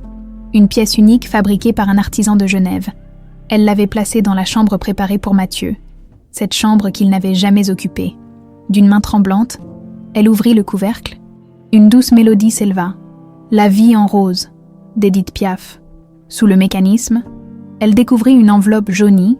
Son nom était écrit dessus, d'une écriture qu'elle ne reconnaissait pas. L'enveloppe contenait une unique feuille, datée du 8 octobre 1995, 3 jours après la naissance de Mathieu. « Isabelle, ce que nous faisons est impardonnable, mais nécessaire. R était prêt à des mesures plus radicales. J'ai au moins obtenu que l'enfant vive, loin d'ici, ne cherche pas, pour sa sécurité comme pour la tienne. Je conserve ses affaires, un jour. Peut-être, quand R ne sera plus une menace, la vérité pourra émerger. Pardonne-moi si tu le peux. Veillez. » Isabelle dut s'asseoir, les jambes soudain trop faibles pour la porter. Cette lettre, jamais envoyée, révélait l'impensable. Véronique avait des regrets. Elle n'était pas la complice entièrement consentante que tous imaginaient, et elle avait conservé les affaires de Mathieu, pas détruites, pas jetées, conservées. Dans un coin de la malle, Isabelle découvrit un petit carnet relié en cuir vert, le journal intime de sa sœur. Les premières pages dataient de leurs années d'adolescence. Leur rivalité, leur jalousie, l'amour de Véronique pour Richard, bien avant qu'Isabelle ne l'épouse. Puis, des années plus tard, les entrées concernant la grossesse d'Isabelle, la colère de Richard, le plan élaboré pour faire disparaître l'enfant, les doutes de Véronique, sa complicité malgré tout, et finalement, cette phrase, écrite le 6 octobre 1995, « C'est fait, l'enfant a été déposé à l'orphelinat Saint-Michel avec son cheval de bois, R, voulait l'abandonner sans rien. Mais j'ai insisté. Un enfant doit avoir quelque chose à quoi s'accrocher. J'espère qu'il survivra, qu'il trouvera une famille. J'espère qu'Isabelle me pardonnera. Un jour. Mais c'était lui ou elle, R, était déterminé à se débarrasser des deux. Au moins, j'ai sauvé ma sœur. Isabelle ferma les yeux, submergée par des émotions contradictoires. La trahison, toujours présente, mais aussi cette révélation. Véronique avait, à sa façon tordue, tenté de protéger à la fois Mathieu et elle. Elle ne pouvait pas pardonner. Pas encore, peut-être jamais, mais ces preuves, la lettre, le journal, les affaires conservées, pourraient bien s'avérer cruciales dans leur combat. Soigneusement, elle remit tout dans la malle, excepté la lettre et le journal qu'elle glissa dans son sac. Puis elle referma le couvercle, replaça la malle exactement où elle l'avait trouvée et quitta le grenier, le cœur lourd mais déterminé. Sa sœur avait fait un choix terrible. 30 ans auparavant, peut-être était-il temps qu'elle en assume enfin les conséquences. À 20 kilomètres de là, dans un bureau anonyme du centre-ville, Richard Valois écoutait attentivement le rapport de Sébastien Monceau. Ils se sont rencontrés avec le journaliste, Antoine Rivière, concluait l'homme de main. Ils ont discuté pendant plus d'1 heure. Richard serra les poings. Rivière était une épine dans son pied depuis trop longtemps. « Et pour l'autre affaire ?» demanda-t-il. « Le laboratoire reste hermétique. Impossible d'accéder aux résultats des tests ADN sans mandat. » Richard fit pivoter son fauteuil vers la baie vitrée, contemplant la ville en contrebas. Tout ce qu'il avait construit, tout ce pouvoir amassé au fil des années, risquait de s'effondrer à cause d'un simple électricien et d'une vieille histoire qu'il croyait enterrée. Intensifiez la pression sur l'électricien et sa femme, ordonna-t-il, et trouvez-moi quelque chose sur Isabelle, n'importe quoi qui pourrait la discréditer, ses finances, ses fréquentations, ses habitudes. Je veux qu'elle passe pour une folle obsessionnelle aux yeux du conseil d'administration. Et pour Rivière, un sourire froid étira les lèvres de Richard. Je m'en occupe personnellement. Ce cher Antoine va bientôt recevoir une proposition qu'il ne pourra pas refuser. Monceau hocha la tête et se leva pour partir. À la porte, il hésita. Monsieur Valois, et si les tests confirment que cet homme est bien Mathieu Duret, le regard que lui lança Richard le fit reculer d'un pas. Dans ce cas, mon cher Sébastien, nous passerons au plan B. Et croyez-moi, vous ne voulez pas savoir en quoi il consiste. Saint-Pierre de Chartreuse semblait figé dans le temps, avec ses chalets en bois, son clocher dominant la vallée et ses montagnes imposantes à l'horizon. Le genre d'endroit où l'on vient disparaître, pensa Julien, en garant la voiture devant une modeste maison à la périphérie du village. « Tu es sûr que c'est ici ?» demanda Claire, scrutant la façade aux volets bleus délavés. « C'est l'adresse qu'Antoine nous a donnée. » Ils restèrent un moment silencieux dans la voiture. Rassemblant leur courage, cette femme, Lucie Fabre, ou plutôt Marie-Claude Benoît, était peut-être leur dernier espoir d'obtenir un témoignage direct sur les événements de cette nuit d'octobre 1995. « Et si elle refuse de nous parler ?» murmura Claire. « Alors on reviendra, et encore, jusqu'à ce qu'elle accepte. » Ils sortirent finalement de la voiture, le froid matinal de la montagne les saisissant immédiatement. Le petit jardin était bien entretenu, avec des rosiers soigneusement taillés et un potager ordonné. Quelqu'un qui aime l'ordre, nota mentalement Julien. Une jardinière méthodique. Sa main hésita un instant avant d'appuyer sur la sonnette. Un carillon mélodieux retentit à l'intérieur. Suivi du bruit de pas approchant, la porte s'ouvrit sur une femme d'une 60aine d'années, ses cheveux gris coupés courts encadrant un visage aux traits doux mais marqué par les années. Ses yeux bleus s'écarquillèrent en apercevant Julien, comme si elle voyait un fantôme. « Madame Fabre » demanda poliment Claire. « Lucie Fabre. » La femme resta pétrifiée, son regard fixé sur Julien. « Ses yeux » murmura-t-elle. « Mon Dieu, ses yeux » Julien sentit un frisson parcourir sa colonne vertébrale. Ces mêmes mots qu'Isabelle avait prononcés lors de leur première rencontre. « Madame Benoît » dit-il doucement. Utilisant son vrai nom, Marie-Claude Benoît, nous devons vous parler. Elle jeta un regard anxieux par-dessus son épaule, comme si elle craignait d'être observée, puis s'effaça pour les laisser entrer. « Vite » souffla-t-elle. « Ne restez pas dehors. » L'intérieur de la maison était aussi soigné que le jardin. Des meubles simples mais de qualité, des photos de montagnes ornant les murs, un chat tigré somnolent sur le canapé, une vie paisible, construite sur les cendres d'une autre. « Vous êtes son fils » dit-elle sans embâge, une fois la porte refermée. Ce n'était pas une question. Julien acquiesça lentement. Mathieu Duret ou Julien Mercier, selon les papiers. « Comment m'avez-vous retrouvé » Un journaliste qui enquête sur Richard Valois depuis des années, Antoine Rivière. Elle grimaça au nom de Richard, un éclair de peur traversant son regard. « Cet homme est dangereux », murmura-t-elle. « Vous n'avez pas idée. Nous commençons à comprendre, » intervint Claire. « Ils ont menacé de s'en prendre à moi si nous continuons nos recherches. » Marie-Claude, ou Lucie, les invita à s'asseoir dans un petit salon aux murs couverts de livres. Ses mains tremblaient légèrement lorsqu'elle leur servit du thé. « J'ai essayé d'oublier, » commença-t-elle, sa voix à peine audible. « De me convaincre que ce que j'avais vu cette nuit-là n'était pas réel, que j'avais mal interprété. »« Que s'est-il passé ?» demanda doucement Julien. Elle prit une profonde inspiration, comme pour se donner du courage. « J'étais infirmière en néonatologie cette nuit-là, j'effectuais une garde, Isabelle Duret venait d'accoucher par césarienne, l'enfant, vous, était en parfaite santé, un beau bébé de 3,5 kilos. » Elle sourit tristement. « Je vous ai tenu dans mes bras, vous savez, pour les premiers soins. » Julien sentit sa gorge se nouer. Cette femme l'avait connu nouveau-né, avant même sa mère. Vers 3 heures du matin, j'ai vu Monsieur Valois entrer dans la nurserie avec une femme, sa belle-sœur. J'ai appris plus tard. Ils ont demandé à voir le bébé Duret. C'était inhabituel à cette heure, mais Monsieur Valois était intimidant et il avait des relations avec la direction de l'hôpital. Ses yeux se perdirent dans le vague. Revivant cette nuit, je les ai observés depuis le poste infirmier. Ils parlaient à voix basse, mais je les entendais. Ils disaient que c'était la seule solution, qu'Isabelle comprendrait un jour. Puis Monsieur Valois vous a pris dans ses bras. J'ai voulu intervenir. Mais la femme m'a interceptée, elle m'a dit que tout était arrangé, qu'ils emmenèrent le bébé pour des examens spéciaux. Elle but une gorgée de thé, les mains tremblantes. Je savais que c'était faux. Aucun examen n'était prévu. Mais que pouvais-je faire ? Monsieur Valois était déjà dans le couloir avec vous, sa belle-sœur m'a glissé une enveloppe. 10 000 francs, une fortune à l'époque, en me disant que je n'avais rien vu. Et vous avez accepté. La voix de Julien trahissait sa déception. Marie-Claude secoua vigoureusement la tête. Non, j'ai couru à la sécurité, mais le garde était absent. J'ai appelé mon supérieur, qui m'a dit de ne pas m'inquiéter pour les Duret. Quand j'ai insisté, il m'a menacé de me faire renvoyer. Des larmes coulaient maintenant sur ses joues ridées. Le lendemain, ils ont annoncé que le bébé était mort d'une insuffisance respiratoire pendant la nuit. J'étais sous le choc. Je savais que c'était faux, mais tous les documents étaient là, signés par le chef de service lui-même.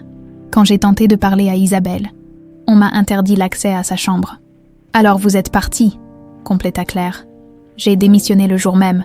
Je ne pouvais plus regarder ces gens en face. » Mais avant de partir, elle hésita, puis se leva pour ouvrir un tiroir du buffet. « J'ai pris ceci. » Elle leur tendit une photo jaunie. Un nouveau-né emmailloté dans une couverture de l'hôpital, portant au poignet un bracelet où on pouvait lire « Duret, Mathieu. J'ai aussi gardé ceci. » ajouta-t-elle en sortant un petit carnet. « Mon journal de bord. J'y notais tous les soins, les heures. Les observations pour chaque bébé dont je m'occupais, c'est là que j'ai consigné votre naissance, vos premières heures, et ce que j'ai vu cette nuit-là. » Julien prit les documents avec révérence. Des preuves concrètes. Enfin, des preuves qu'il avait bien existé, qu'il n'était pas mort cette nuit-là. « Pourquoi n'avoir jamais parlé ?» demanda-t-il doucement. « La peur, » admit-elle simplement. « Quelques jours après mon départ, ma voiture a été vandalisée. Un avertissement. Puis j'ai reçu des appels anonymes. On savait où je vivais, où travaillait mon mari de l'époque. Alors j'ai changé de nom. J'ai déménagé ici, dans ce village où personne ne me connaissait. J'ai recommencé ma vie. » Elle posa une main hésitante sur celle de Julien. « Pardonnez-moi, j'aurais dû être plus courageuse. »« Vous l'êtes aujourd'hui, » répondit Claire avec chaleur. « C'est ce qui compte. »« Accepteriez-vous de témoigner ?» demanda Julien.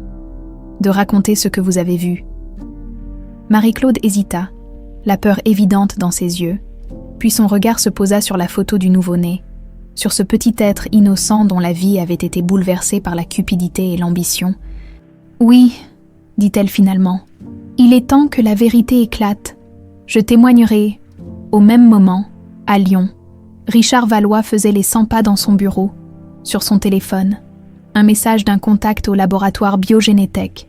Impossible d'altérer les résultats. Copies multiples déjà transmises à Melambert, notaire de Duret. Il jura entre ses dents. Isabelle avait été plus prudente qu'il ne le pensait. Elle avait déjà sécurisé les preuves. Son téléphone sonna. « Véronique, tu as vu les informations ?» demanda-t-elle sans préambule. La voix tendue. « Non, pourquoi ?» Isabelle a convoqué une assemblée générale extraordinaire du groupe Duret pour la semaine prochaine. Elle veut faire une annonce importante concernant l'avenir de l'entreprise. Richard sentit son sang se glacer. Elle ne peut pas, elle n'a pas les preuves. Ne sous-estime pas ma sœur, siffla Véronique. Elle a toujours été plus coriace que tu ne le penses. Si elle convoque une âgée, c'est qu'elle a quelque chose. Richard raccrocha brutalement. Les événements s'accéléraient dangereusement. Il devait agir. Et vite, il composa le numéro de Monceau. Changement de plan, ordonna-t-il dès que l'homme décrocha. L'électricien et sa femme, je ne veux plus de simples menaces, je veux qu'ils disparaissent, définitivement. Il y eut un silence à l'autre bout de la ligne. C'est radical, répondit finalement Monceau. Vous êtes sûr? Faites-le, c'est tout, trancha Richard, et ne laissez aucune trace. Il raccrocha, le cœur battant. Il venait peut-être de franchir le point de non-retour, mais il n'avait plus le choix. Il ne laisserait pas 30 années de pouvoir et d'influence s'effondrer à cause d'une vieille histoire familiale. Quoi qu'il en coûte, Julien ou Mathieu ne devait jamais pouvoir réclamer son héritage, et Isabelle ne devait jamais pouvoir prouver qu'elle avait eu raison toutes ces années. Le téléphone sonna à nouveau. Un numéro inconnu. Monsieur Valois. Une voix féminine, légèrement tremblante. C'est Marie-Claude Benoît, l'infirmière de cette nuit-là. Nous devons parler. Tu es en train de me dire que ta propre sœur a aidé à enlever ton fils. La voix d'Isabelle s'était élevée dans le salon de sa maison, où Julien et Claire venèrent de lui remettre le journal et les documents de Marie-Claude Benoît. C'est plus compliqué que ça, répondit Julien, mal à l'aise face à la colère contenue de celle qui était désormais sa mère biologique. D'après Marie-Claude, Véronique semblait réticente, et j'ai trouvé ceci dans le grenier de la maison familiale. Il lui tendit la lettre non envoyée et le journal intime découvert par Isabelle quelques jours plus tôt. Elle les parcourut en silence, ses mains tremblant légèrement. « Elle prétend m'avoir sauvée, » murmura-t-elle finalement. « Quelle générosité, après m'avoir arraché mon enfant. » Claire s'approcha doucement. « Je ne défends pas ce qu'elle a fait, » dit-elle avec précaution, « mais elle semble avoir eu des remords, et ces documents pourraient nous être utiles. » Isabelle se leva brusquement, incapable de contenir son agitation. Des remords. Elle m'a regardée sombrer dans la dépression pendant des années. Elle m'a accompagnée à mes séances de thérapie, m'a tenu la main pendant que je pleurais sur une tombe vide. Tout ça en sachant parfaitement que mon fils était vivant. Quelque part, son visage se contracta sous l'effet d'une douleur qui semblait physique. Ma propre sœur, nous avons grandi ensemble. Je lui confiais tout. Je croyais qu'elle m'aimait. Julien s'approcha maladroitement, hésitant à la toucher. Leur relation était encore trop nouvelle, trop fragile pour ce genre de familiarité. Pourtant, face à cette détresse, il se surprit à poser une main sur son épaule. « Il faut que tu lui parles », dit-il doucement. Isabelle le regarda comme s'il avait perdu la raison. Lui parler après tout ça. « Je ne dis pas de lui pardonner », précisa-t-il. Mais elle pourrait témoigner contre Richard. Ce journal, cette lettre, elle savait ce qui s'était passé. Elle y a participé. Son témoignage, combiné à celui de Marie-Claude, pourrait être décisif. Claire acquiesça. Si elle a vraiment des remords, comme le suggère son journal, elle pourrait vouloir se racheter. Isabelle s'éloigna vers la fenêtre, contemplant le jardin où les premières feuilles d'automne tourbillonnaient. « Vous ne comprenez pas ?» dit-elle d'une voix lointaine. « Véronique a toujours été complexe. Nous étions rivales plus que sœurs. Elle aimait Richard bien avant que je ne l'épouse. Elle m'en a voulu de lui prendre l'homme qu'elle aimait, même si Richard n'avait jamais manifesté le moindre intérêt pour elle. » Elle se retourna, un sourire amer aux lèvres. « Quelle ironie! J'ai épousé l'homme qu'elle aimait, et elle a fini par devenir sa plus proche alliée. Contre moi, un silence s'installa, lourd de 3 décennies de trahison et de secrets. « J'irai lui parler, » dit finalement Isabelle. « Seule. C'est trop dangereux, » protesta Claire. « C'est ma sœur. Quoi qu'elle ait fait, elle ne me fera pas de mal physiquement, et j'ai besoin de l'affronter, de la regarder dans les yeux quand elle m'expliquera pourquoi elle a détruit ma vie. » Julien comprit que rien ne la ferait changer d'avis. Cette confrontation était inévitable, nécessaire même. Quand ? demanda-t-il simplement. Ce soir, elle sera seule à la maison. Richard est à Paris pour 2 jours. Le téléphone d'Isabelle sonna, interrompant leur discussion. Elle fronça les sourcils en voyant le nom qui s'affichait. « Antoine Rivière », dit-elle en décrochant. Son visage se décomposa au fil de la conversation lorsqu'elle raccrocha. Elle était livide. « Antoine a été agressé », annonça-t-elle. 2 hommes l'ont attendu à la sortie de son immeuble. Ils lui ont pris son ordinateur, son téléphone, tous ses dossiers. « Richard », gronda Julien. « C'est lui qui est derrière tout ça. Antoine est à l'hôpital Édouard Herriot. Fracture du bras, côte cassée, commotion cérébrale. » Claire porta une main à sa bouche, horrifiée. « On devrait prévenir la police. »« Antoine l'a déjà fait, » répondit Isabelle. « Mais il n'a pas pu identifier ses agresseurs, et sans preuve directe liant Richard à cette attaque, ces gens ne reculeront devant rien, » murmura Claire. Julien serra les poings, une colère froide montant en lui. Raison de plus pour parler à Véronique. Nous avons besoin de son témoignage. L'élégante maison de maître où Véronique Duret vivait seule se dressait dans le quartier privilégié du Point du Jour, non loin de celle d'Isabelle. Les 2 sœurs, malgré leurs différends, n'avaient jamais pu s'éloigner complètement l'une de l'autre, comme si un lien invisible, toxique mais indestructible, les maintenait dans une proximité forcée. Isabelle sonna à la porte, le cœur battant, à travers les années de rancœur et de douleur. Elle cherchait encore, malgré elle, des traces de la complicité qu'elles avaient partagée enfant. Avant Richard, avant les trahisons, Véronique ouvrit elle-même, vêtue d'un tailleur impeccable malgré l'heure tardive. À 55 ans, elle conservait une beauté glaciale, une version plus dure, plus anguleuse d'Isabelle. Ses yeux s'écarquillèrent légèrement en découvrant sa sœur sur le pas de sa porte. « Isabelle, qu'est-ce que tu fais là ? Il faut qu'on parle, Véronique. » Une ombre passa sur le visage de l'aînée des Duret, comme si elle avait instantanément compris le sujet de cette visite impromptue. « Entre », dit-elle simplement en s'effaçant. Le salon était décoré avec une élégance froide, tout en blanc, chrome et vert. Aucune photo, aucun souvenir personnel. Un espace aseptisé, à l'image de sa propriétaire. Un verre, proposa Véronique en se dirigeant vers un bar en acajou. « Non », trancha Isabelle. « Je ne suis pas là pour socialiser. » Véronique haussa les épaules, se servant un whisky qu'elle but d'une traite avant de se tourner vers sa sœur. « Alors, de quoi voulais-tu parler si urgemment ?»« De Mathieu, » répondit Isabelle, observant attentivement la réaction de sa sœur. Véronique tressaillit imperceptiblement, mais se reprit aussitôt. « Ton fils est mort il y a 30 ans, Isabelle. Cette obsession n'est pas saine.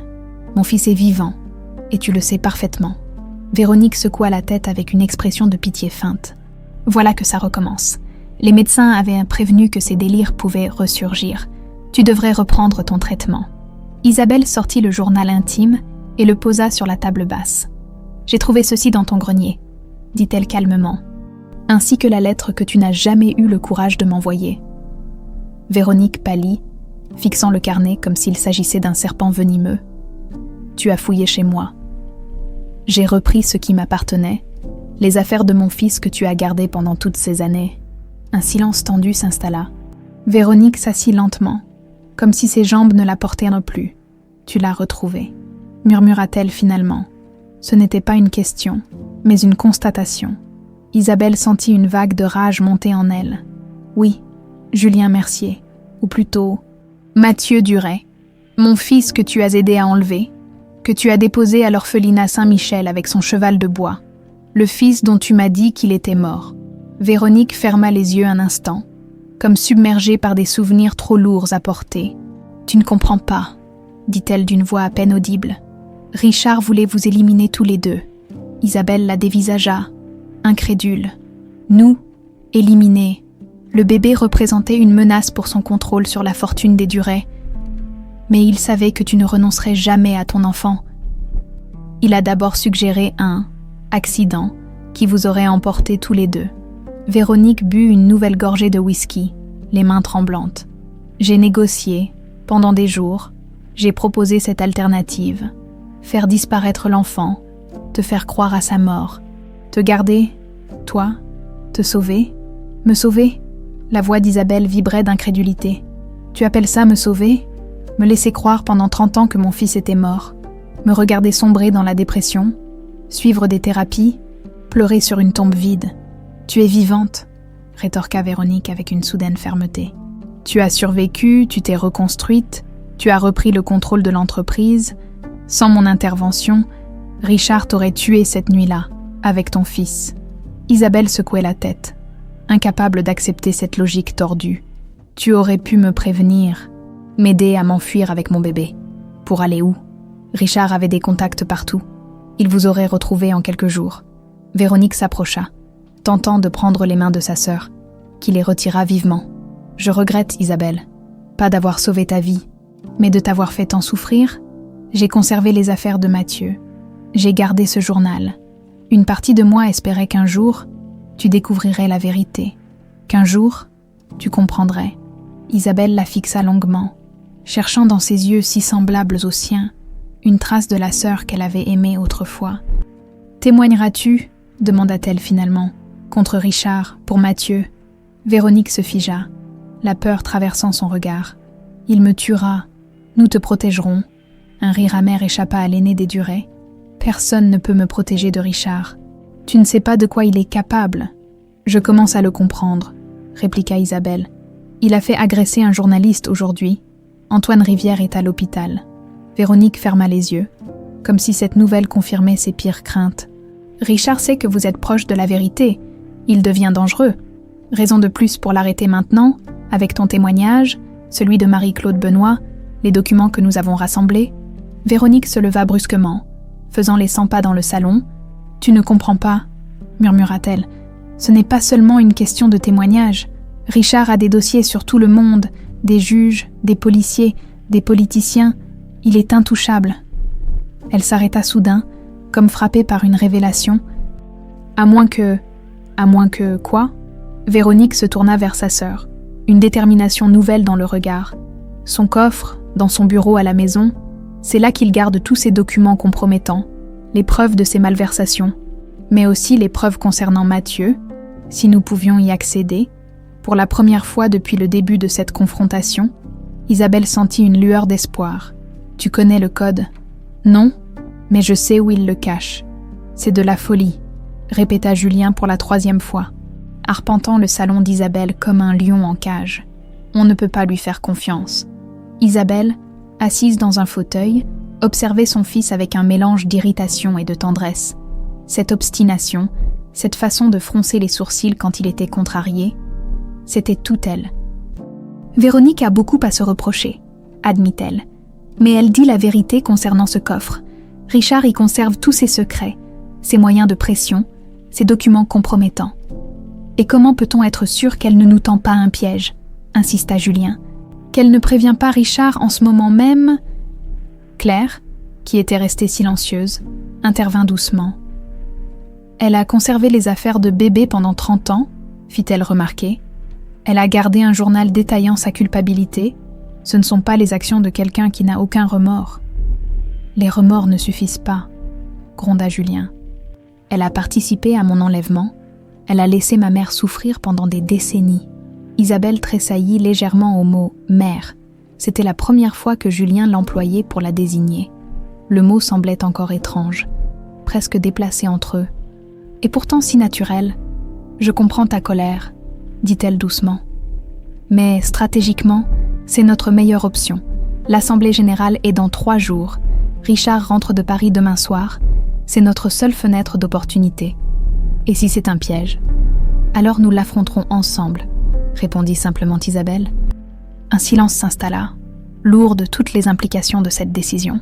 Finalement, Julien soupira. « Très bien. Mais nous prenons des précautions. Antoine nous a mis en contact avec un de ses amis, un expert en sécurité.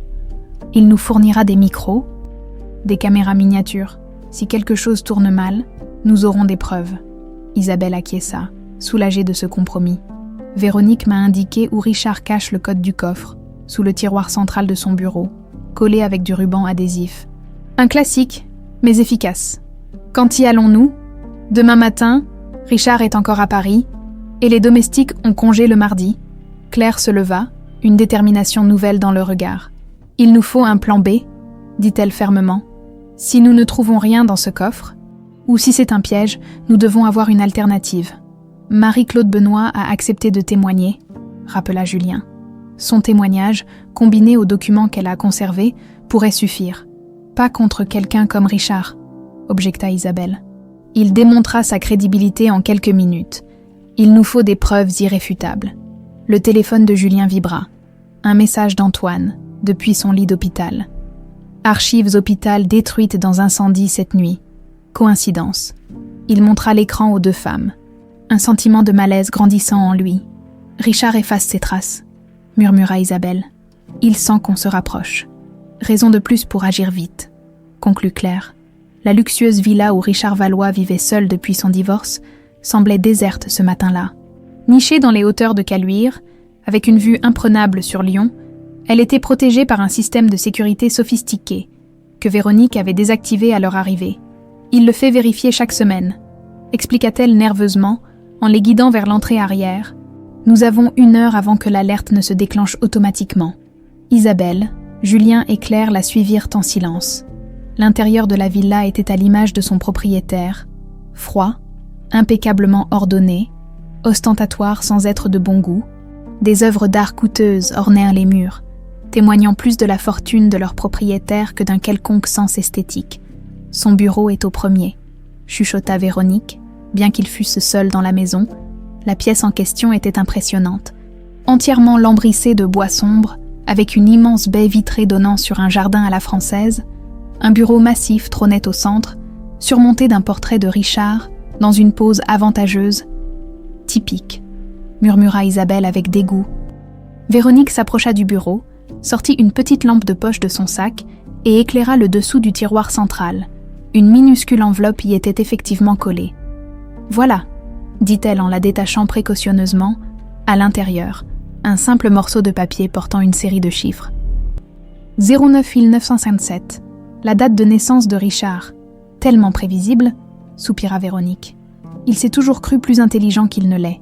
Elle se dirigea vers une section de la bibliothèque et fit coulisser un panneau, révélant un coffre-fort encastré dans le mur. « Je n'ai jamais eu le code », expliqua-t-elle. « Il le change régulièrement, mais il garde toujours le code actuel à cet endroit. » Elle composa les chiffres, et après un déclic, la lourde porte du coffre s'ouvrit. À l'intérieur se trouvaient plusieurs dossiers soigneusement étiquetés, des liasses de billets, des passeports, et une petite boîte métallique. « Les dossiers », murmura Isabelle. « C'est ce que nous cherchons. » Ils commencèrent à les parcourir rapidement. La plupart contenaient des informations compromettantes sur diverses personnalités, politiciens, juges, chefs d'entreprise. Le matériel de chantage de Richard. « Mon Dieu !» souffla Claire en feuilletant l'un des dossiers. « Cet homme est un monstre. »« Voici !» s'exclama soudain Julien, brandissant un dossier marqué « Opération MD 1995 ». Il l'ouvrit fébrilement, révélant une série de documents, des copies des faux certificats de décès, des reçus de paiement à diverses personnes de l'hôpital, et, plus incriminant encore, un rapport détaillé du placement de l'enfant à l'orphelinat Saint-Michel. « Il a tout documenté », murmura Isabelle, incrédule, comme un projet d'entreprise. « Richard a toujours été méthodique », commenta froidement Véronique. « Il gardait des traces de tout, pour se protéger. » Julien continuait à parcourir le dossier quand ses yeux s'arrêtèrent sur un document particulier. Son visage pâlit. « Qu'est-ce que c'est ?» demanda Claire, inquiète. Il lui tendit le papier en silence. C'était un contrat, daté d'il y a 2 semaines, engageant les services d'un certain S, Monceau pour l'élimination définitive d'un problème familial. Le montant indiqué était de 100 000 €. « Il a engagé un tueur », murmura Claire, horrifiée. « Pour toi, pour nous. On doit sortir d'ici, » dit Isabelle, soudain très calme. Maintenant, avec ces documents, ils rassemblèrent rapidement les preuves. Les glissant dans le sac que Claire avait apporté, au moment où ils s'apprêtaient à quitter la pièce, un bruit au rez-de-chaussée les figea sur place. « Il y a quelqu'un », chuchota Véronique, le visage déformé par la terreur. Des pas lourds montèrent l'escalier. Véronique désigna frénétiquement une porte dérobée. « Par ici, c'est un passage de service. » Il mène directement au garage. Ils s'y engouffrèrent silencieusement, juste au moment où la porte du bureau s'ouvrait. À travers l'interstice, ils aperçurent Sébastien Monceau, l'homme de main de Richard. Entrant dans la pièce, son regard se porta immédiatement sur le coffre ouvert, puis sur la porte dérobée qui se refermait. « Courez !» cria Isabelle, alors qu'il dévalait l'étroit escalier de service. Le garage était vaste. Abritant la collection de voitures de luxe de Richard, Véronique se précipita vers un panneau de contrôle et appuya sur un bouton. La grande porte du garage commença à s'ouvrir avec une lenteur exaspérante. « Par là !» cria-t-elle, désignant une petite porte latérale qui menait au jardin. Ils s'y précipitèrent, entendant les pas de Monceau qui se rapprochèrent dangereusement. Le jardin, immaculé et géométrique, offrait peu de cachette. Ils coururent vers le portail, conscients d'être des cibles faciles sur cette pelouse parfaitement entretenue. Un coup de feu retentit, le bruit sec se répercutant contre les murs de la propriété. Claire poussa un cri, mais la balle se logea dans un arbre à quelques mètres d'eux. « Il tire !» hurla Julien, poussant Claire devant lui pour la protéger. Ils atteignirent enfin le portail. Véronique composa un code sur le boîtier latéral, et la lourde grille commença à s'ouvrir. Derrière eux, Monceau avançait méthodiquement, l'arme levée. « Partez !» cria soudain Véronique. « Je vais le retenir !» avant qu'Isabelle puisse protester. Sa sœur s'était retournée et marchait droit vers Monceau. « Véronique, non !» hurla Isabelle, mais sa sœur continua, s'interposant entre le tueur et les fugitifs. « C'est moi qui les ai fait entrer, Sébastien !» dit-elle d'une voix claire qui porta jusqu'à eux. « Moi seule, ils ont les documents. Tu ne peux plus les arrêter maintenant. » Monceau hésita. Son arme toujours pointée. « Madame Duret, écartez-vous !» ordonna-t-il froidement. « Non !» répondit-elle simplement. « Ça suffit. Trop de vies ont été détruites. » Pendant ce temps, Julien, Claire et Isabelle avaient atteint leur voiture, garée un peu plus loin dans la rue. Ils s'y engouffrèrent, mais Isabelle hésita, le regard fixé sur sa sœur, qui se tenait droite face à l'homme armé. « On ne peut pas la laisser, » murmura-t-elle. « On n'a pas le choix, » répondit Julien, démarrant en trombe. « Elle nous offre une chance. » Notre seule chance. Alors qu'il s'éloignait, un second coup de feu retentit. Isabelle ferma les yeux, une larme coulant sur sa joue. Elle essayait de se racheter, murmura-t-elle. À sa façon, dans le rétroviseur, Julien vit une silhouette s'effondrer sur la pelouse parfaite. Il accéléra, serrant les dents, les documents qui pourraient enfin leur rendre justice serrés contre sa poitrine par Claire. Le temps des révélations était venu. La salle du conseil du groupe Duret bourdonnait de conversations nervantes. Exceptionnellement, l'Assemblée générale extraordinaire avait été ouverte au cadre supérieur et à la presse spécialisée, sur insistance d'Isabelle. Les actionnaires échangèrent des regards intrigués, se demandant quelle annonce pouvait justifier une telle mise en scène. Richard Valois fit son entrée, impeccable dans son costume sur mesure, le visage impassible malgré la tension évidente dans sa démarche. Il prit place au bout de la table, saluant ses alliés d'un hochement de tête. Seul un observateur attentif aurait pu remarquer le léger tremblement de ses mains lorsqu'il ouvrit son dossier. « Quelqu'un a-t-il des nouvelles de Véronique ?» demanda-t-il avec une désinvolture étudiée. Ce n'est pas son genre d'être en retard. Personne ne répondit. L'absence de Véronique Duret était effectivement inhabituelle, mais les événements des derniers jours avaient été si étranges que plus rien ne semblait normal. La porte s'ouvrit à nouveau, et Isabelle Duret entra, vêtue d'un tailleur noir sobre. Elle dégageait une aura d'autorité tranquille. Tous les regards se tournèrent vers elle. Puis, avec surprise, vers les personnes qui l'accompagnaient. Un jeune homme aux traits étrangement familiers. Une jeune femme blonde à l'expression déterminée. Et un homme plus âgé que certains, reconnurent comme Antoine Rivière, le journaliste d'investigation, le bras encore en écharpe. « Merci à tous d'être présents », commença Isabelle, sa voix calme résonnant dans la salle soudain silencieuse. L'Assemblée générale extraordinaire que j'ai convoquée aujourd'hui concerne l'avenir de notre groupe, mais avant tout, elle concerne notre intégrité. Son regard croisa celui de Richard, qui soutint cet affrontement silencieux sans ciller. « Il y a 30 ans, poursuivit-elle, un événement tragique a frappé ma famille. Mon fils, Mathieu, né le 5 octobre 1995, m'a été arraché. On m'a fait croire qu'il était mort peu après sa naissance. » Un murmure parcourut l'assemblée. La plupart des personnes présentes connaissaient cette histoire, mais peu s'attendaient à la voir ressurgir dans un contexte professionnel. Aujourd'hui, je suis en mesure d'affirmer que mon fils est vivant. Le murmure se transforma en brouhaha. Richard se leva brusquement. « Isabelle, je comprends ta douleur, mais ce n'est ni le lieu ni le moment pour la vérité. » « Richard, coupa-t-elle sèchement, au contraire, c'est exactement le moment et le lieu. » Elle fit un geste vers Julien, qui s'avança d'un pas. « Je vous présente Julien Mercier, ou plutôt Mathieu Duret, mon fils.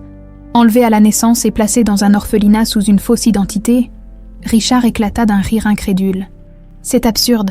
Cette obsession tourne à la folie, Isabelle. Je propose que nous suspendions cette réunion et... » Les tests ADN confirment une compatibilité à 99,98%. Interrompit Isabelle, imperturbable. Elle fit signe à Claire, qui distribua des copies certifiées des résultats aux membres du conseil. « Mathieu est mon fils biologique. Il n'y a aucun doute possible. » Les actionnaires examinaient les documents avec stupéfaction. Richard, momentanément déstabilisé, se ressaisit rapidement. « Admettons qu'il y ait une ressemblance génétique, » concéda-t-il avec un geste dédaigneux. « Ça ne prouve en rien un enlèvement. Il s'agit peut-être d'une coïncidence, ou d'une machination orchestrée par vous, Richard, » compléta Isabelle. « Une machination que nous pouvons maintenant prouver. » À ces mots, Antoine Rivière s'avança. Portant une mallette qu'il ouvrit sur la table, il en sortit plusieurs dossiers qu'il commença à distribuer. « Ces documents proviennent de votre propre coffre-fort, Monsieur Valois, » expliqua-t-il avec un professionnalisme détaché. Il détaille méticuleusement ce que vous avez appelé Opération MD 1995, l'enlèvement d'un nouveau-né, la falsification de son certificat de décès, les pots de vin versés au personnel hospitalier et le placement de l'enfant à l'orphelinat Saint-Michel. Le visage de Richard se décomposa à mesure qu'il parcourait les documents. Son regard se durcit, passant d'Isabelle à Julien, puis à Antoine. « Comment avez-vous osé vous introduire chez moi ?» siffla-t-il. « C'est un cambriolage, une violation de domicile. Ces documents ont été volés, ils sont irrecevables. Ils ont été récupérés avec l'autorisation de l'une des propriétaires, » répondit calmement Isabelle. « Véronique nous a ouvert les portes, Richard. Elle a enfin choisi son camp. » À la mention de Véronique, une ombre passa sur le visage de Richard. « Où est-elle d'ailleurs ?» demanda-t-il avec une fausse désinvolture. « Elle devrait être présente pour cette réunion familiale ?» Isabelle soutint son regard, refusant de se laisser déstabiliser. « Vous le savez parfaitement, Richard. Votre homme de main, Sébastien Monceau, lui a tiré dessus hier matin dans votre jardin. Elle est actuellement entre la vie et la mort à l'hôpital de la Croix-Rousse. » Des exclamations horrifiées s'élevèrent dans la salle. Richard blêmit visiblement. « C'est absurde.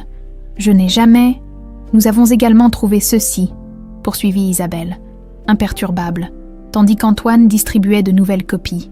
Un contrat engageant ce même Sébastien Monceau pour l'élimination définitive d'un problème familial. Daté d'il y a 2 semaines, signé de votre main, Richard. Le silence qui s'abattit sur la salle était assourdissant. Les membres du conseil fixèrent Richard avec un mélange de stupeur et d'horreur. « Tout cela est ridicule, » tenta-t-il avec moins d'assurance. Des documents falsifiés, des accusations sans fondement. Nous avons également le témoignage de Marie-Claude Benoît, intervint Julien pour la première fois, sa voix calme portant dans toute la salle. L'infirmière en service la nuit de ma naissance, qui vous a vu m'emporter de la nurserie. Il fit un signe vers le fond de la salle, où Marie-Claude attendait discrètement.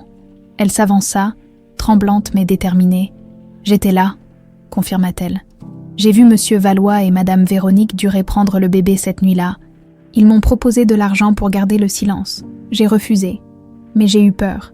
J'ai démissionné le lendemain, mais j'ai gardé ceci. » Elle sortit de son sac le journal de bord infirmier et la photo du nouveau-né Mathieu. Les preuves que cet enfant était vivant, en parfaite santé, après l'heure présumée de sa mort. Richard, acculé, changea soudain de stratégie.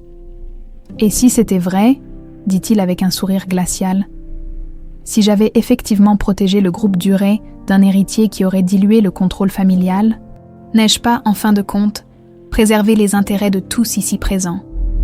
Regardez où nous en sommes aujourd'hui. Une entreprise florissante, des dividendes records, Un murmure indigné parcourut l'assemblée. Isabelle secoua la tête, dégoûtée. « Tu as détruit des vies, Richard. Tu m'as volé mon fils. Tu as volé à Mathieu son identité, son héritage. Et maintenant, tu as peut-être tué ma sœur. Tout ça pourquoi? Pour le pouvoir? Pour l'argent ?»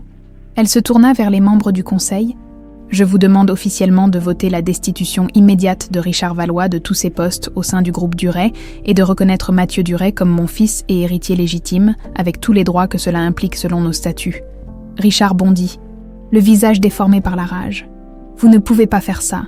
J'ai bâti cette entreprise. Sans moi, vous n'êtes rien.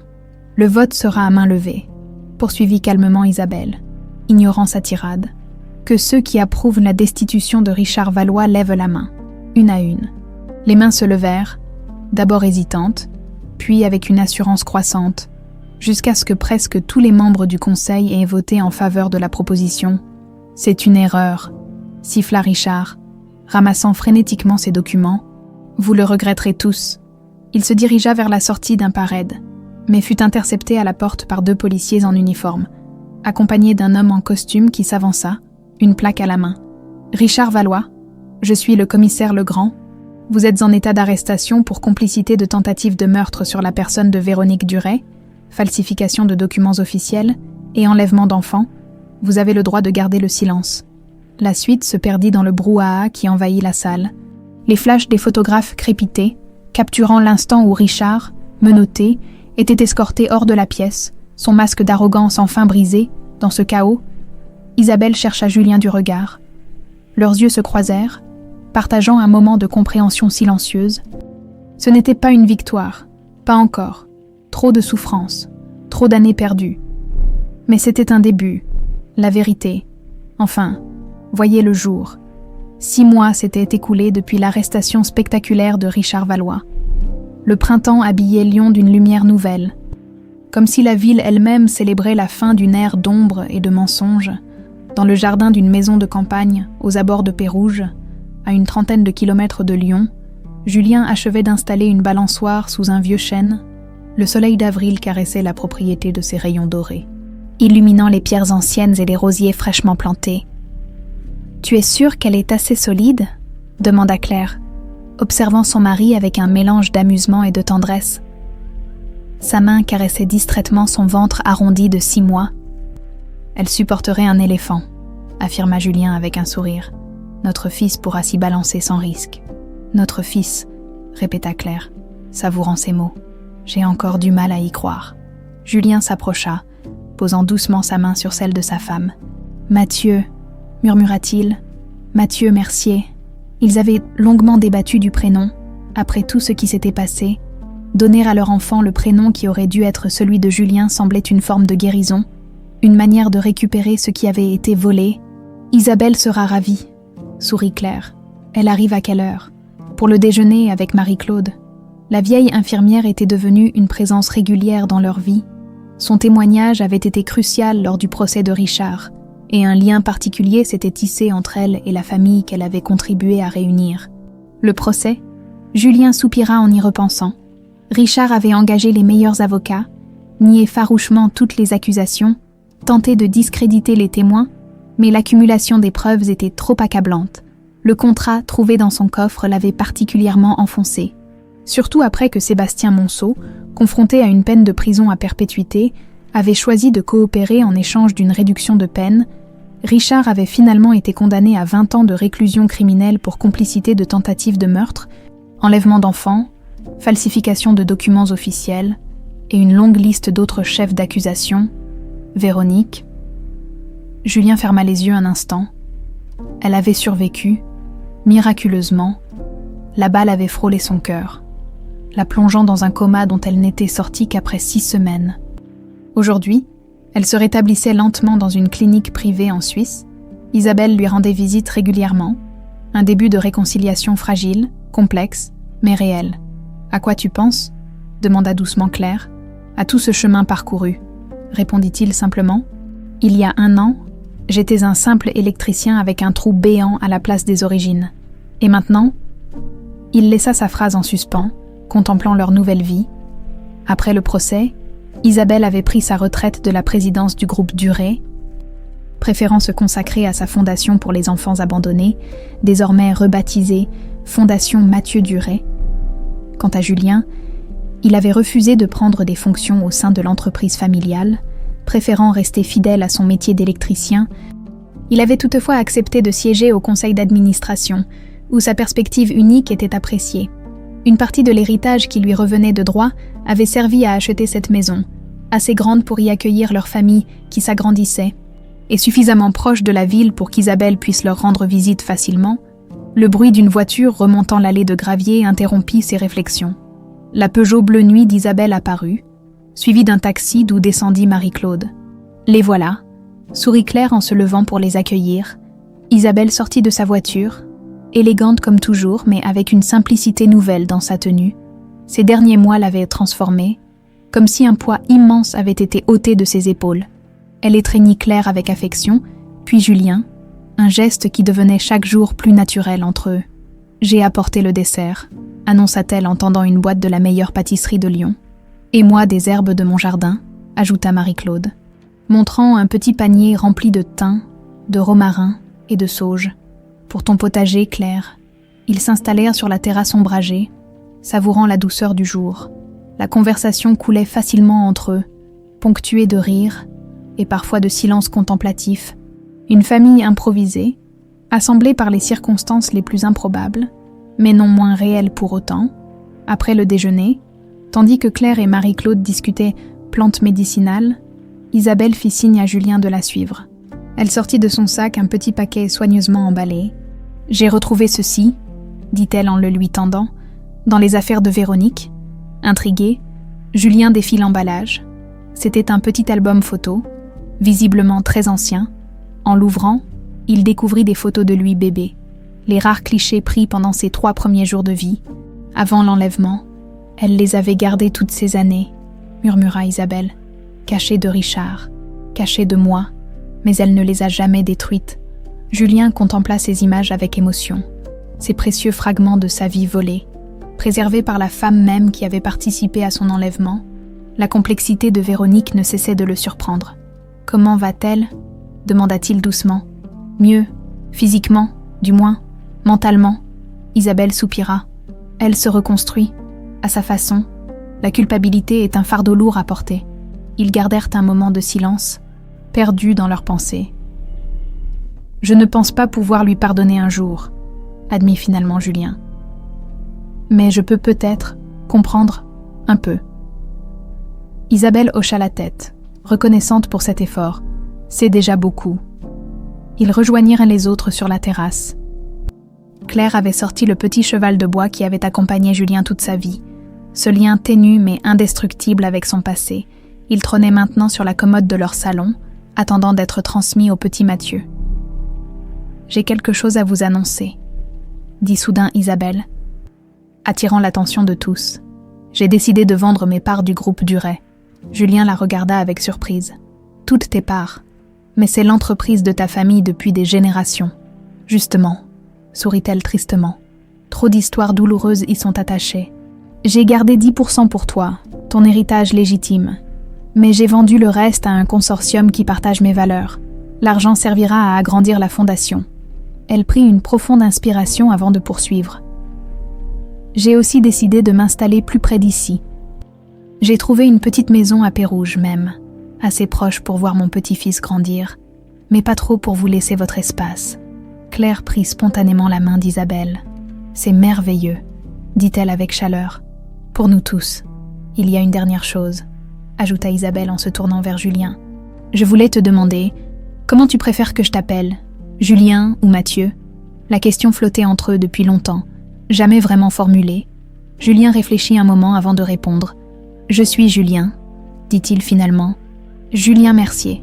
C'est l'homme que j'ai toujours été, celui que Claire a épousé. Mathieu était l'enfant qu'on m'a empêché de devenir. » Il posa une main sur son cœur. « Mais d'une certaine façon, il est toujours là, et il vivra à travers mon fils. » Isabelle acquiesça, les yeux brillants de larmes contenues. « Je comprends, et je suis fière de vous deux, Julien et Mathieu. » L'après-midi s'étira doucement, enveloppant la petite famille dans une quiétude précieuse. Alors que le soleil commençait à décliner, ils se réunirent dans le jardin, Isabelle avait proposé de planter un arbre, un jeune chêne, pour célébrer leur nouvelle vie ensemble. Un symbole d'enracinement, expliqua-t-elle, et de durée. Chacun leur tour, ils ajoutèrent une pelletée de terre autour du jeune arbre. Lorsque vint le tour de Julien, il hésita, puis glissa quelque chose dans la terre avant de la recouvrir. « Qu'est-ce que c'était » demanda Claire, curieuse. « Une page du journal de bord de Marie-Claude, » répondit-il. « Celle qui mentionne ma naissance. J'en ai fait une copie, mais l'original appartient à la terre maintenant. Comme un acte de naissance symbolique, à la bonne place, au bon moment. » Marie-Claude essuya une larme, touchée par ce geste. Le soir tombait lentement, parant le ciel de nuances d'orange et de rose. Dans la maison, allumée de l'intérieur, la silhouette du petit cheval de bois se découpait sur le rebord de la fenêtre. Ce jouet qui avait traversé les décennies, témoin silencieux d'une histoire de perte et de retrouvailles, bientôt, il passerait aux mains d'un nouvel enfant, non plus comme le seul lien avec un passé inconnu, mais comme le symbole d'un héritage retrouvé, d'une histoire familiale enfin reconnue et assumée. Julien passa un bras autour des épaules de Claire, son autre main effleurant tendrement son ventre rond, où grandissait leur fils. Derrière eux, Isabelle et Marie-Claude contemplèrent le jeune arbre. Désormais fermement planté dans ce sol qui était devenu leur terre commune, le soleil disparaissait à l'horizon. Mais cette fois, son départ ne signifiait pas la fin, seulement la promesse d'une nouvelle journée à venir, lumineuse et pleine de possibilités,